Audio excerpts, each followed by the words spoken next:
హే తనయ్, ఆ? నేను hair cut చేపించాలనుకుంటున్నాను, సరే చేపించుకో. కానీ చాలా కష్టపడి పెంచాను. అయితే వద్దులే. కానీ ఇప్పుడు షార్ట్ హెయిరే ఫ్యాషన్. అయితే చేపించుకో.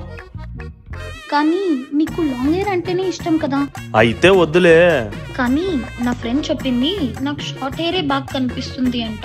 మరైతే కట్ చేపించు. అంటే ఇప్పుడు నేను నా ఫ్రెండ్ చెప్తేనే చేపించుకోవాలా? వద్దు, వదిలే. లైట్ గా కట్ చేపించుకుని కర్ల్స్ చేపించుకోనా? సరే చేపించుకో. కానీ నాకు కర్ల్స్ సూట్ కావు కదా. అయ్యో, అలా అయితే వద్దు, వదిలే. కానీ ఒక్కసారి కట్ చేపిస్తా. అలా అయితే కట్ చేపించుకో. బాలేదంటే నీదే రెస్పాన్సిబిలిటీ. అలా అయితే వద్దులే. కానీ చిన్నప్పటి నుంచి ఒక్కసారి కట్ చేపించలేదు. ఒసేయ్, నన్ను చంపద్దే, నాకు ఏడుపు వస్తుంది, నన్ను వదిలే. నేనేమన్నా చెప్తే నీకు ఏడుపు వస్తుంది కదా. నేనేమో పెద్ద దయ్యంలాగా. సరే అమ్మా, కట్ చేపించుకో, కట్ చేపించుకో. నువ్వేమైనా పెద్ద ఫ్యాషన్ డిజైనర్ అనుకుంటున్నావా? నువ్వు చెప్పినట్లలా నేను వినేకి. అలా అయితే వద్దులే, వద్దులే, వదిలే.